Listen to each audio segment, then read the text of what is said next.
तो चलिए आज बात कर ली जाए हिंदी के सुप्रसिद्ध नाटकों के बारे में। देखिए, नाटक काव्य का ही एक महत्वपूर्ण रूप है और भरत मुनि ने नाट्य शास्त्र में नाटक को नाट्य वेद या पंचम वेद कहा है। और स्वयं नाटक के संदर्भ में भरत मुनि ने यह डेफिनेशन दी है कि न ऐसा कोई ज्ञान है, न शिल्प है, न विद्या है, न ऐसी कोई कला है, न कोई योग है, न कोई कार्य ही है जो इस नाट्य में प्रदर्शित न किया जाता हो।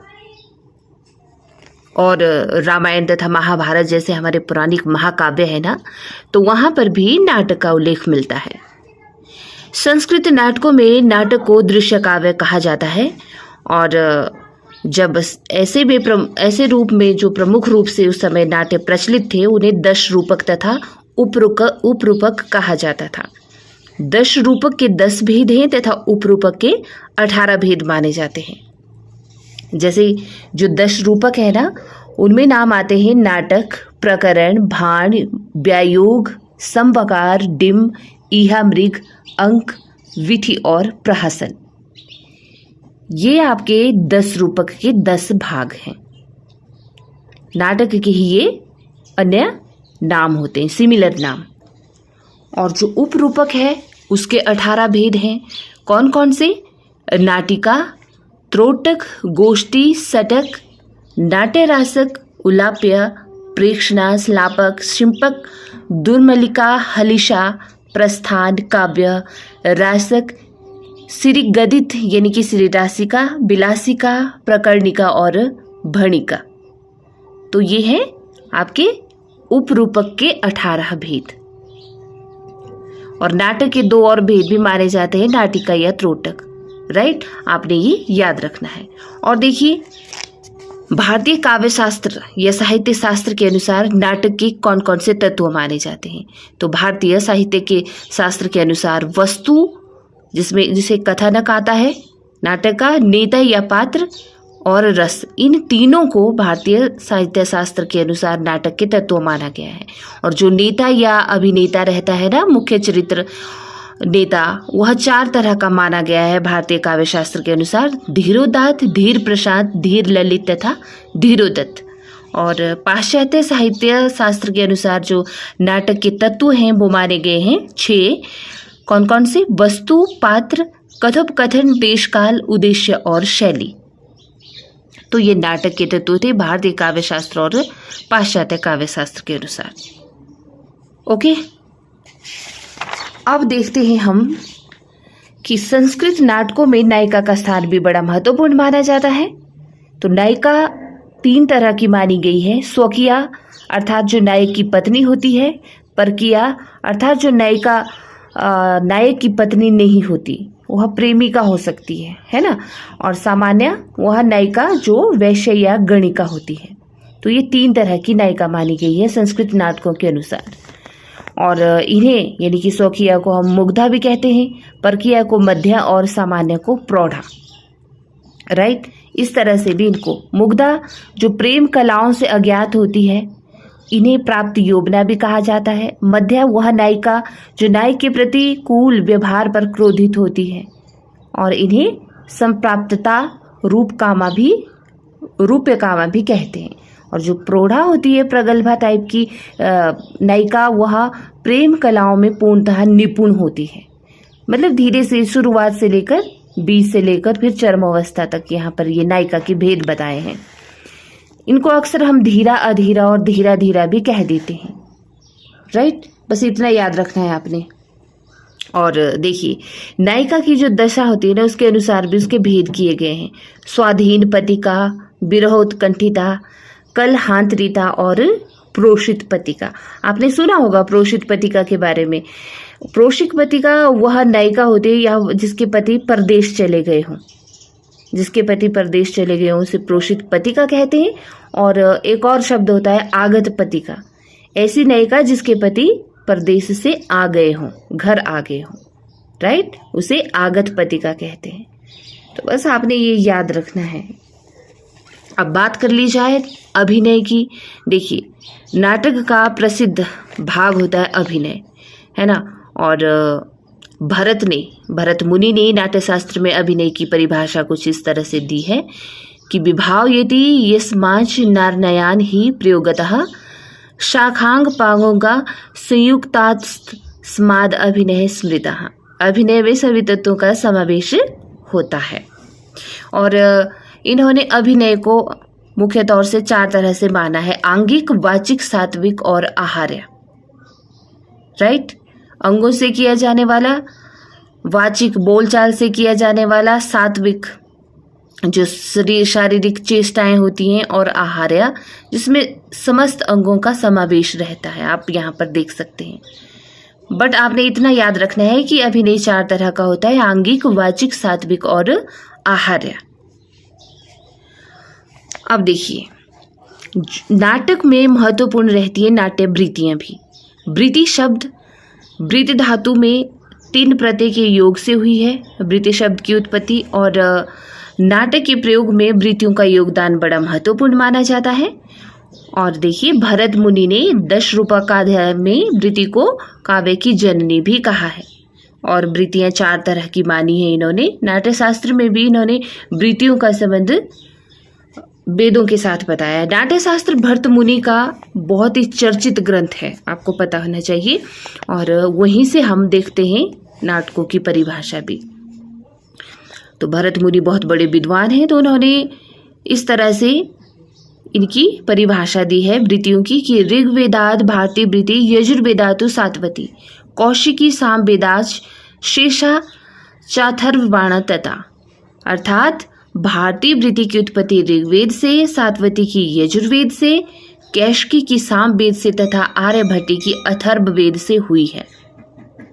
Okay, Natyashastra professor Brajmohan Chaturvedi 6th अध्याय में यह लिखा हुआ है। वृत्तियों के भेद भी यही हैं। ये 4 तरह की वृत्तियां: भारतीय, कैशिकी, आर्यभट्टी और सात्वती। बस आपने वृत्तियों के भेद याद रखने हैं कि इनकी वृत्ति भरत मुनि ने इनकी जो उत्पत्ति है वह वेदों से मानी है। और 4 तरह की वृत्तियां हैं: भारतीय, कैशिकी, आर्यभट्टी और सात्वती। अब देखिए, रंगमंच की बात कर लेते हैं। रंगमंच का भी महत्वपूर्ण रोल होता है नाटक के क्षेत्र में, क्योंकि अगर रंगमंच नहीं होगा तो नाटक कैसे खेला जाएगा, है ना। रंगमंच ऐसा स्थान जहां नाटक को जीवन प्राप्त होता है। भरत मुनि ने 3 प्रकार की रंगशालाओं का उल्लेख किया है। रंगमंच को रंगशाला भी कहते हैं, जहां पर नाटक को अभिनीत किया जाता है। विकृष्ट यानी कि आयताकार, चतुरस्थ, वर्गाकार, त्रयस्थ, त्रिकोणाकार। और इन्होंने रंगमंच के 3 भाग माने हैं: रंगपीठ, रंगमंच का अगला भाग जहां नाटक खेला जाता है; रंगशीर्ष, रंगमंच का पिछला हिस्सा जहां नेपथ्य तथा 2 प्रवेश द्वार होते हैं। और नेपथ्य वह होता है जो रंगशीर्ष के पीछे का भाग होता है, जिसे दर्शक देख नहीं सकते, उसे नेपथ्य कहते हैं। और आपने याद रखना है कि जो अभिनय होता है ना, वो 4 तरह का होता है: आंगिक, वाचिक, आहार्य और सात्विक। और ये तो आपको पता ही है कि जो रंग शिल्प, रंग विधान होता है, मतलब मंच को किस तरह से सजाया जाना चाहिए, किस तरह के जो चरित्र होते हैं उनके वस्त्र होने चाहिए, परिधान होने चाहिए, रूप विन्यास क्या होना चाहिए, किस तरह की शैली होनी चाहिए, साथ में ध्वनि संगीत भी तो रहता ही है। आपने देखा होगा रंगमंच पर किसी भी नाटक को, आपने खुद भी किया होगा कभी ना कभी अपने कॉलेज के दौरान अभिनय, तो आपको पता होगा। चलिए, यहाँ पर भरत मुनि की डेफिनेशन देख लेते हैं कि भरत मुनि ने नाट्य शास्त्र में नाट्य शब्द का प्रयोग केवल नाटक के रूप में न करके व्यापक अर्थ में किया है, जिसके अंतर्गत रंगमंच, अभिनय, नृत्य, संगीत, रस, वेशभूषा, रंगशिल्प, दर्शक आदि सभी पक्ष आ जाते हैं। और हिंदी रंगमंच का प्रारंभ 1853 ईस्वी में माना जाता है। नेपाल के एक भट्ट गांव है, नेपाल में पड़ता है भट्ट गांव, वहां पे अभिनीत किया था विद्या विलाप नाटक। नेपाल के भट्ट गांव में अभिनय किया गया था विद्या विलाप नाटक पर। तो 1853 ईस्वी से हिंदी रंगमंच का प्रारंभ माना जाता है। फिर इस तरह से छोटे छोटे थिएटरों की स्थापना होती रही और 1884 में बनारस में नेशनल थिएटर की स्थापना होती है, बनारस में 1884 ईस्वी में। और फिर भारतेंदु का अंधेर नगरी जो नाटक है, उसका प्रथम मंचन भी इसी नेशनल थिएटर में खेला जाता है। फिर हिंदी रंगमंच के विकास में भारतेंदु नाटक मंडली का विकास होता है। स्थापना होती है 1906 ईस्वी में, जो महत्वपूर्ण रहती है भारतेंदु नाटक मंडली। और इस मंडली ने लगभग 1.5 दर्जन नाटकों का मंचन भी किया, जैसे कि सत्य हरिश्चंद्र, सुभद्रा हरण, चंद्रगुप्त, स्कंदगुप्त, ध्रुव स्वामी आदि नाटकों का इसी नाटक मंडली के द्वारा खेले गए। और हिंदी रंगमंच के विकास में फिर बलिया नाट्य समाज 1884 ईस्वी में इसकी स्थापना होती है। ये भी बड़ा महत्वपूर्ण रोल प्ले करता है हिंदी रंगमंच के विकास में। और 1884 में ही यहीं पर भारतेंदु ने नाटक पर एक लंबा व्याख्यान भी दिया था बलिया नाट्य समाज में। और उसी समय सत्य हरिश्चंद्र तथा नील देवी नाटकों का मंचन भी किया गया था। आपको याद रखना है आपने ये सब बातें, ठीक है। और फिर एक और इसका हिस्सा देखिए, 1944 ईस्वी में इसी क्रम में पृथ्वीराज कपूर ने पृथ्वी थिएटर की नींव रखी। इसकी स्थापना कर उन्होंने हिंदी रंगमंच को एक राष्ट्रीय स्वरूप प्रदान किया। पृथ्वीराज कपूर आप जानते होंगे, करीना कपूर, करिश्मा कपूर जैसे हीरोइनों को, उनकी दादाजी थे पृथ्वीराज कपूर। तो उन्होंने 1944 ईस्वी में पृथ्वी थिएटर की नींव रखी थी। ओके। उनके दादाजी के भी पापा थे पृथ्वीराज कपूर, यानी कि देखिए राज कपूर के फादर थे पृथ्वीराज कपूर। उनके दादाजी तो राज कपूर थे ना, तो राज कपूर के फादर थे पृथ्वीराज कपूर, परदादा, मतलब उन हीरोइनों के परदादा। तो उन्होंने ही 1944 ईस्वी में पृथ्वी थिएटर की नींव रखी थी। बस इतना याद रखना है आपने। फिर देखिए यहाँ पर हिंदी में लोक नाट्य और रंगमंचों के प्रमुख प्रचलित रूप, जैसे कि उत्तर प्रदेश में रासलीला खेली जाती है और रामलीला भी खेली जाती है उत्तर प्रदेश में ही। राजस्थान, मालवा में मांच और ख्याल जैसे लोक नाट्य पेश किए जाते हैं। नौटंकी भी उत्तर प्रदेश में ही होती है। और आगरा हाथरस में भगत नाम का नाट्य मंच पर खेला जाता है। हरियाणा में स्वांग है ना, महाराष्ट्र में तमाशा। और जात्रा यह बांग्ला भाषा क्षेत्र यानी कि जो पश्चिमी बंगाल है, त्रिपुरा, ओडिशा, बिहार आदि, उसमें यह रूप है प्रचलित जात्रा नाम से लोक नाट्यों का।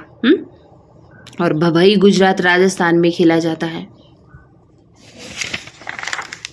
और इसी तरह से आपका जो यक्षगान है वह दक्षिण भारत में खेला जाता है। मध्य प्रदेश, छत्तीसगढ़ में नाचा या नाच करके भी इसको कहा जाता है, वह लोक नाट्य रूप प्रचलित है।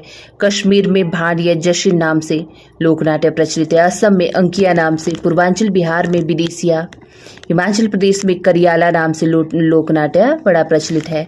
तमिलनाडु में थेरुकथु नाम से, केरल में मुदियेतु और कृष्णाटम नाम से भी यह लोक नाट्य अक्सर मंच पर खेले जाते हैं, मतलब प्रचलित है इन जगहों पे ये। फिर इसी में बात आती है नुक्कड़ नाटक की। तो नुक्कड़ नाटक 1975 ईस्वी से 1984 ईस्वी के दशक में एक आंदोलन के रूप में उभर कर हमारे सामने आता है। ओके, हिंदी नाटकों का सामान्य परिचय जान लेते हैं। हिंदी के प्रथम नाटक के संबंध में विद्वानों में अक्सर मतभेद हम देखते हैं। जैसे डॉक्टर दशरथ ओझा ने गए सुकुमार रास को हिंदी का प्रथम नाटक माना, जो देलहन द्वारा अपभ्रंश भाषा में लिखा गया। और डॉक्टर गणपति चंद्रगुप्त ने गोरक्ष विजय को, विद्यापति द्वारा लिखे गए गोरक्ष विजय को हिंदी का प्रथम नाटक माना, और विद्यापति ने इसे मैथिली भाषा में लिखा है। आचार्य रामचंद्र शुक्ल ने माना और डॉक्टर बचन सिंह ने आनंद रघुनंदन को, जो महाराजा विश्वनाथ सिंह द्वारा लिखा गया नाटक है, ब्रज भाषा में। और भारतेंदु हरिश्चंद्र ने माना नहुष नाटक को हिंदी का पहला नाटक, जो उन्हीं के फादर गोपाल चंद्र द्वारा लिखा हुआ है ब्रज भाषा में। ओके, चलिए अब प्रसाद पूर्व युग। प्रसाद पूर्व युग में आपको पता ही है भारतेंदु युग आता है, और भारतेंदु युग नाट्य साहित्य का प्रथम चरण भी माना जाता है। और खड़ी बोली में आधुनिक नाटक लिखने का श्रेय हम भारतेंदु को ही देते हैं। उनके नाटकों को दो भागों में, मौलिक नाटक और अनुदित नाटक में बांटा जाता है। मौलिक नाटक कौन कौन से रहे भारतेंदु के, जैसे कि वैदिकी हिंसा, हिंसा न भक्ति, जो एक तरह का प्रहसन है, नाट्य के ही रूप है, ये नाट्य के प्रकार हैं। विशस्य विषमौषधम 1876 ईस्वी में, यह एक पात्रीय नाटक है, यानी कि इसको भाण कहते हैं। और प्रेम जोगिनी 1875 ईस्वी में, यह 4 अंकों की एक नाटिका है। चंद्रावली भी एक नाटिका है। भारत दूरदशा इसे रासक या नाट्य लास्य रूपक भी कहते हैं।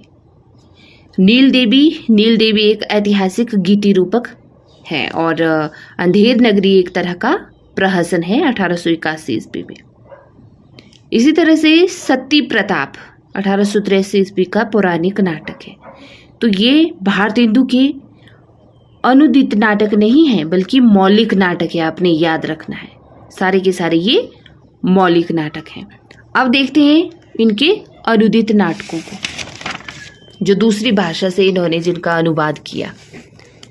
जैसे कि रत्नावली 1868 ईस्वी में, यह भी एक नाटिका है। विद्या सुंदर नाटक है। पाखंड विडंबन 1872 में रूपक है। धनंजय विजय व्यायोग है। मुद्रा राक्षस नाटक, दुर्लभ बंधु, कपूर मंजरी, सत्य हरिश्चंद्र, भारत जननी, इसको लघुनाथ आपे नाटक का प्रकार है ये, यह कहा जाता है। ये अनुदित नाटक हैं भारतेंदु हरिश्चंद्र के। ओके, और यहाँ पर एक बात याद रखनी है आपने, जो दुर्लभ बंधु है इनका अनुदित नाटक 1880 का, उसे वंशपुर का महाजन नाम से भी जाना जाता है, वंशपुर का महाजन नाम से। और जो लघु नाट्य है इनका भारत जननी, उसके बारे में आलोचक दशरथ ओझा ने लिखा है कि यह जो है भारत आधुनिक युग का उत्तम एकांकी है। भारत जननी को डॉक्टर दशरथ ओझा ने आधुनिक युग का उत्तम एकांकी माना है। ओके, अब भारतेंदु हरिश्चंद्र के समय के यानी कि उनके युग के अन्य जो प्रसिद्ध नाटक और नाटककार रहे, जैसे हरदत्त दुबे है, उनका महारास नाटक 1884 ईस्वी का। अयोध्या सिंह उपाध्याय हरियोध का प्रद्युमन विजय और रुक्मणी परिणय, मोस्ट इंपॉर्टेंट, बड़े चर्चित रहे ये। लाला श्रीनिवास दास का रणधीर प्रेम मोहिनी, तप्ता स्वर्ण, संयोगिता स्वयंवर, प्रहलाद चरित्र, और बालकृष्ण भट्ट का नल दमयंती स्वयंवर, आचार विडंबन।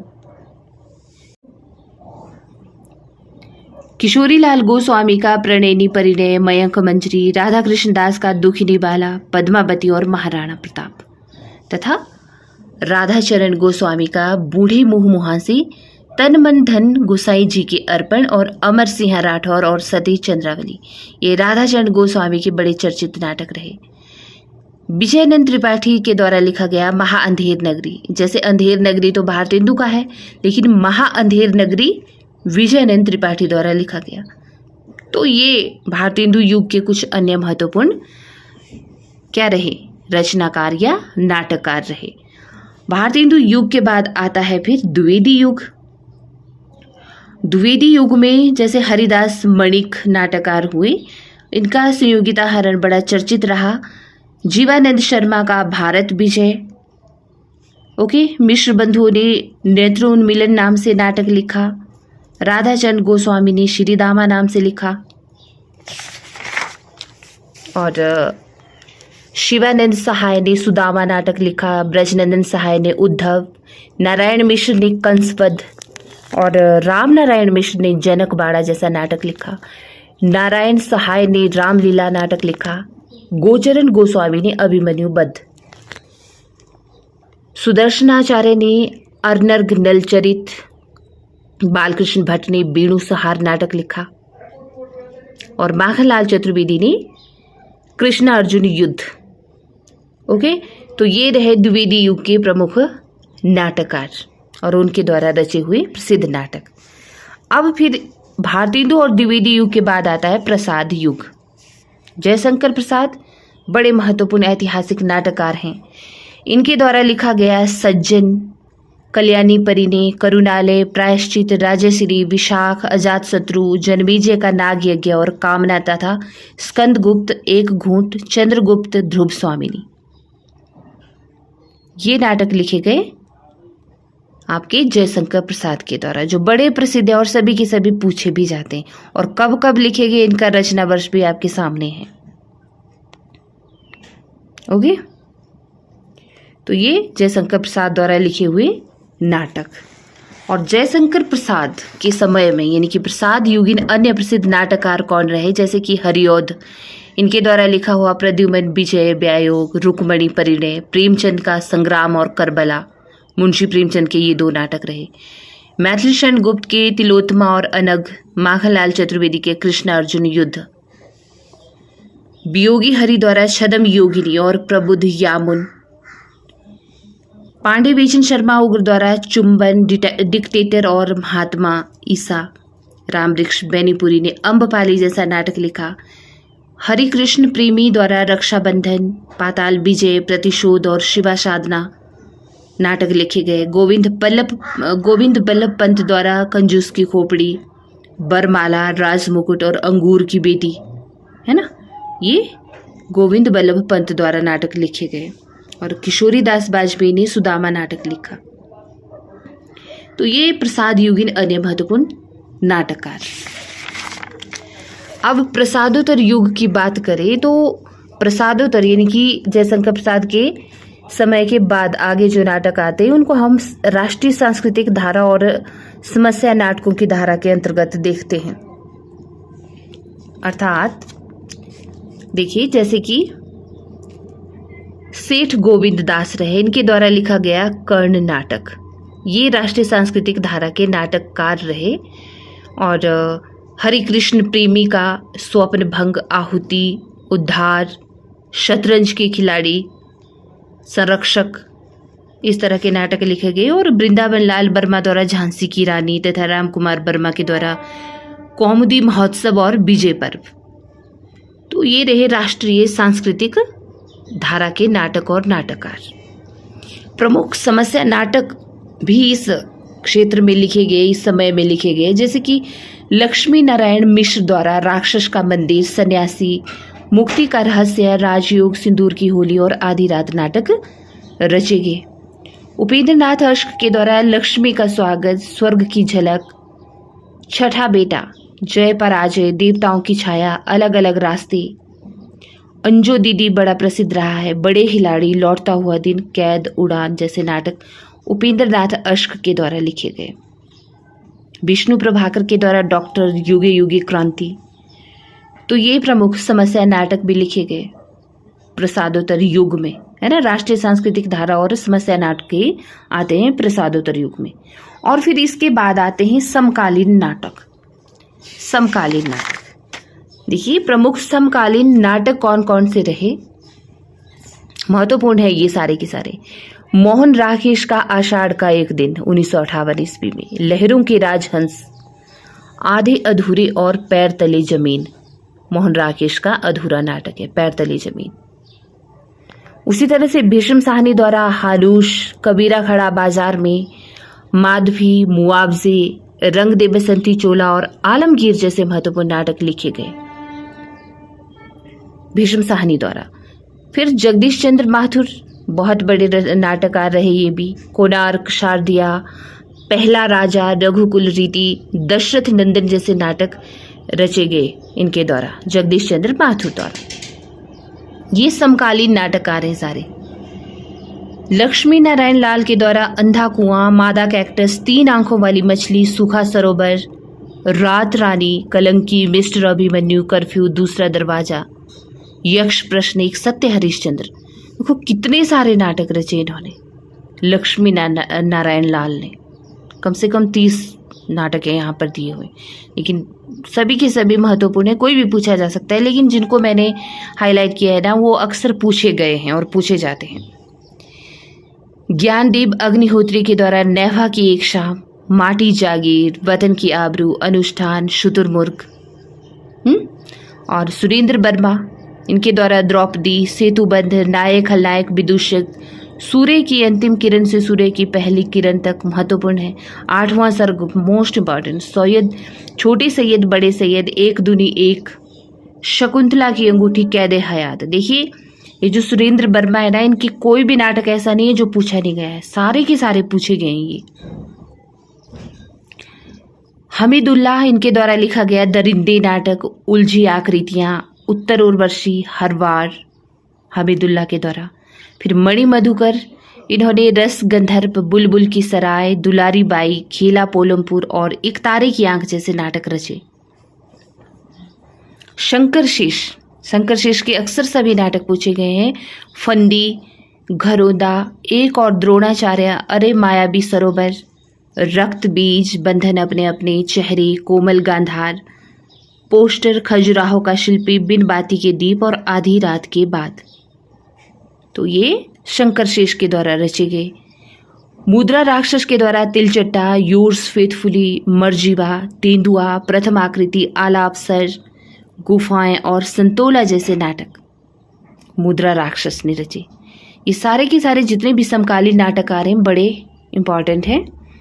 गिरिराज किशोर के द्वारा नरमेद, बादशाह गुलाम बेगम, घोड़ा और घास, चेहरे चेहरे किसके चेहरे, केवल मेरा नाम लो, जुर्म आयद और काठ की तोप, गिरिराज किशोर के द्वारा। बृजमोहन शाह के द्वारा त्रिशंकु, शहेमात और युद्ध मन जैसे नाटक रचे गए। तो वही नरेंद्र मोहन के द्वारा कहे कबीर, सुनो भाई साधो, सिंहधारी, कलंदर, नो मैंस लैंड और अभंग गाथा, नरेंद्र मोहन के नाटक। उसी तरह से नंद किशोर आचार्य के द्वारा देहांतर, पागलघर, हसीनापुर, जिले सुभानी और किमिदम यक्षम, ये नंद किशोर आचार्य के द्वारा ये नाटक रचे गए।